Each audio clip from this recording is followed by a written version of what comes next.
Chers amis, qui donc est cet homme Jésus que l'on acclame à Jérusalem? C'est la question que se posaient sans doute ces badauds sur le bord de la route. Un roi, sûrement un roi. L'accueil qui lui est fait à l'entrée de la ville est en effet un accueil royal, de la part d'une foule d'ailleurs certainement sincère. Mais quel malentendu! On croyait encore que le Messie allait prendre le pouvoir et restaurer la royauté de David. Jésus, qui s'est toujours refusé à ce qu'on l'acclame comme roi, pourquoi ce jour-là s'est-il laissé faire?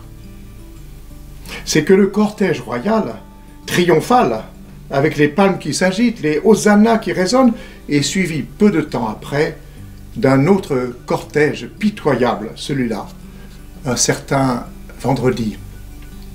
Les lances rigides remplaceront les palmes, les cris de haine feront oublier les hosannas.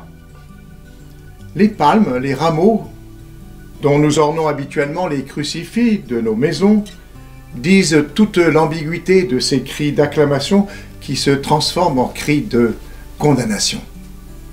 Ils signent l'ambiguïté aussi parfois de nos actes de foi, d'espérance et de charité. Plus encore, les rameaux disent notre fragilité. Ces rameaux, verts pendant la Semaine Sainte, se flétrissent au fil des mois comme nos espoirs humains et notre volonté peuvent s'altérer. Alors, en leur absence cette année, nous pouvons contempler de façon renouvelée l'arbre de la croix, le trône sur lequel Jésus, notre roi, a donné sa vie pour que nous ayons la vie. Alors oui, qui donc est cet homme? Un roi, certes, mais cette fois, aucun risque de malentendu. Un roi dont la toute-puissance est celle de l'amour, aux mains nues. Le roi du royaume que Jésus n'a pas cessé d'annoncer par ses paroles et par ses actes. C'est celui que ses disciples ont vu pendant 3 ans, proche des malades, proche des infirmes, accueillant aux petits, à tous ceux et celles que la société et la religion méprisaient. Il allait manger avec les publicains et les pécheurs au grand scandale des pharisiens, enfermés dans la loi et dans les règlements. La parole de cet homme n'était comme nul autre pareil. Il parlait juste, il parlait vrai. La simplicité de ces mots touchait tous les cœurs ouverts. Il disait que c'était Dieu, son Père, qui lui inspirait ses actes et ses paroles. Et c'est pour cela qu'on l'a arrêté et crucifié. Après sa mort, ses disciples entrent dans l'ère du vide. Le sol se dérobe sous leurs pieds. Leur vie tangue avec la mort de leur maître, leur Seigneur et ami.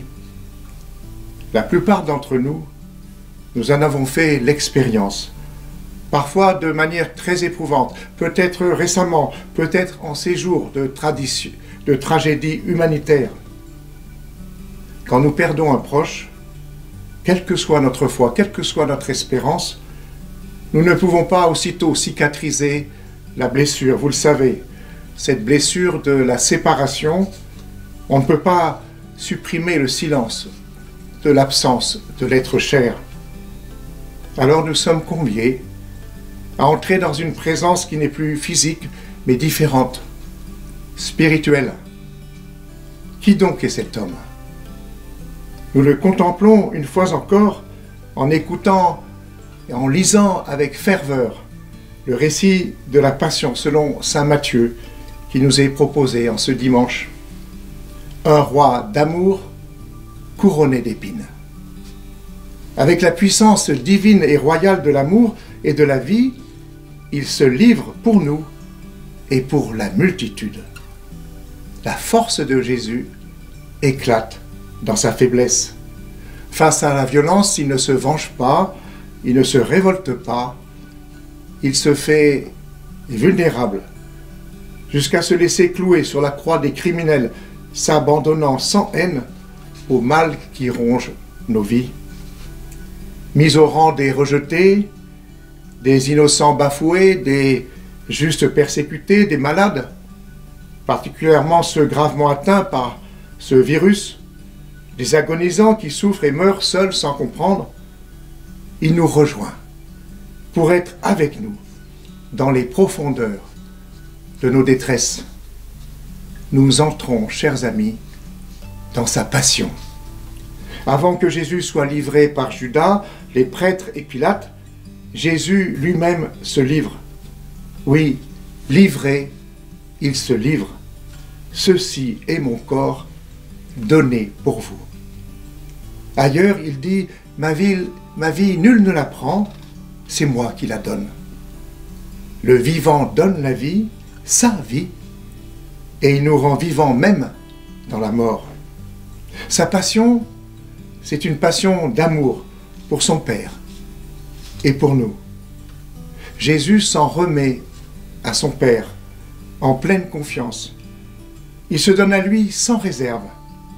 Il lui dit oui dans un amour total. En contemplant la passion et la croix de Jésus, nous pouvons désirer et demander que toute notre vie, dès aujourd'hui, soit un don de nous-mêmes à notre Père des cieux et à nos frères et sœurs en humanité. Nous pouvons donc nous tourner vers Jésus pour que lui-même nous fasse partager son amour immense pour le Père et pour les hommes. Oui, que ce dimanche des rameaux et de la Passion nous introduise spirituellement dans cette semaine sainte que nous allons vivre de manière si particulière, mais j'en suis certain, de manière intense. Nous la vivrons, bien sûr, seuls ou en famille, mais je le sais, en grande communion spirituelle, les uns avec les autres. Alors à quelques jours de la fête de Pâques qui se profile, c'est la grâce que je souhaite à chacun et chacune d'entre vous. Amen.